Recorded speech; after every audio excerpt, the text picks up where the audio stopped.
taking a look at Wave 3 of the G.I. Joe retro figures. Now these are a Walmart exclusive as of the making of this video in the United States. And let me tell you, I cannot wait until that exclusivity goes away because I've had a heck of a time with this line and with these figures with Walmart stocking in particular. So Wave 1, it was Snake Eyes, Storm Shadow, and Baroness. So I pre-ordered these on Walmart.com and they subsequently just canceled my pre-order without any rhyme or reason. Pre-ordered them again like 2 weeks after that, and then they shipped them, so that was weird.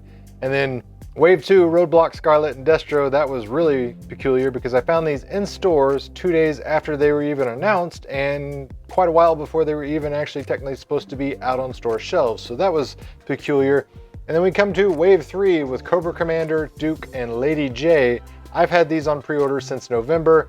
In my Walmart website account, they still say processing and delayed.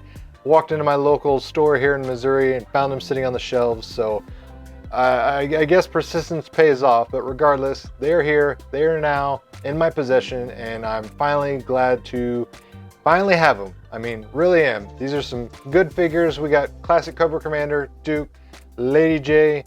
We got the classic iconic hardback with the explosion, coming with accessories, and of course we have our stats and bio on the back, as well as our cross sell of our Wave 1 and Wave 2 figures.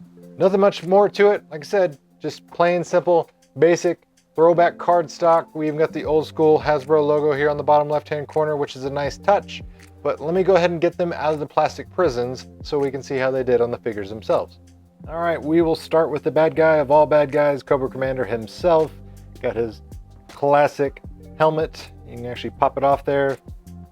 Just got a blank chrome dome look to him. Helmet snaps back on there pretty securely. It's not going to pop off if you shake him upside down or anything like that. As far as articulation, the head does spin around 360 degrees, but there is no left or right, side to side, anything like that. So you can only turn the head. You can't actually pivot it left to the right. Shoulders up and outwards, 360 degree rotation at the shoulder. Bend it back down there. There goes arm backwards. We got a single joint elbow, and then we have a wrist swivel 360 degree. We have a minimal ab crunch, I guess you could call it. You can get a little bit forward bend, a little bit backwards bend, limited rotation there.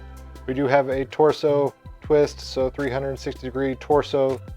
We have legs kicking that far forward, that far backwards, doing almost complete splits. And then we have double jointed knees,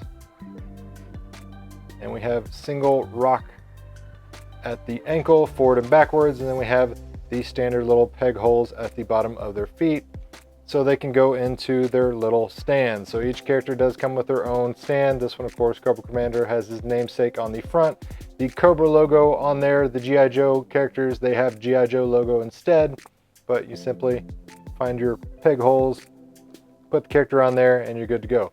Now, as far as accessories, Cobra Commander comes with this tiny little gun, and he comes with a knife, very tiny knife, but it actually does slide into the sheath that is on the side of his leg there, very tight. There we go. But put the gun in his hand, put him on the stand, and that will be Cobra Commander.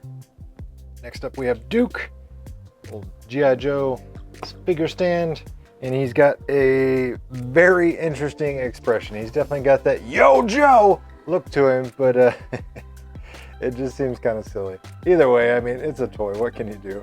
He's definitely excited for sure. So he's got this little bandolier. It does come off. You just unsnap it right here and you can take it off if you don't like that look. As far as articulation, he's going to have the exact same articulation as Cobra Commander. One thing I failed to mention on here is not only does he have rocking back and forth, but he also does have swivel of the ankle joints. But overall, everything as far as articulation is going to be the same.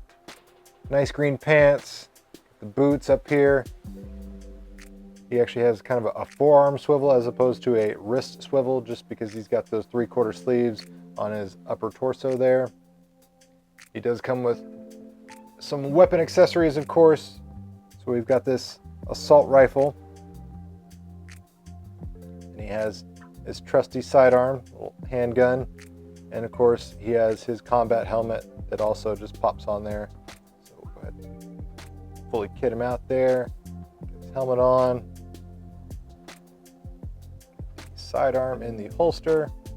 Good. And then we'll give him the assault rifle later. But there he is in his, military regalia, fully kitted out. Again, helmet pops on, pops off. You don't have to worry about it falling off if you're moving the figures around or anything like that. The gun, nope, it actually stayed in the holster. I thought it was going to fall out. Did feel a little bit loose, but nope, feels pretty secure. So that is Duke in a nutshell. The final piece of Wave 3 is Lady Jaye. Looking great. She's got that really cool brown tactical vest, got a little faux backpack here on the back. If you don't like that, you want to take it off, you can unclasp it right here where it's got this little ammo pouch. Unclasp there, and then you could peel it off. Her hat is attached, so don't go trying to pop off her trusty hat. That's such a part of the character that you don't want to really remove it to begin with. But same articulation as all the other characters. This one looks good. The only real issue I have, and it's probably going to be very hard to see, is they missed a few spots on the paint right by her hair. So they hit it with the flesh color where it should have been the hair color. So what really, when you get super close to this thing, it makes it look like she has just a ginormous masculine jawline because of that. But it's really only evident if you get super close to it. Overall though, like I said, it's a 3/4 scale figure. I'm not going to be putting this under a microscope. So would I prefer to not have that? Absolutely. Can I fix that with a marker just fine?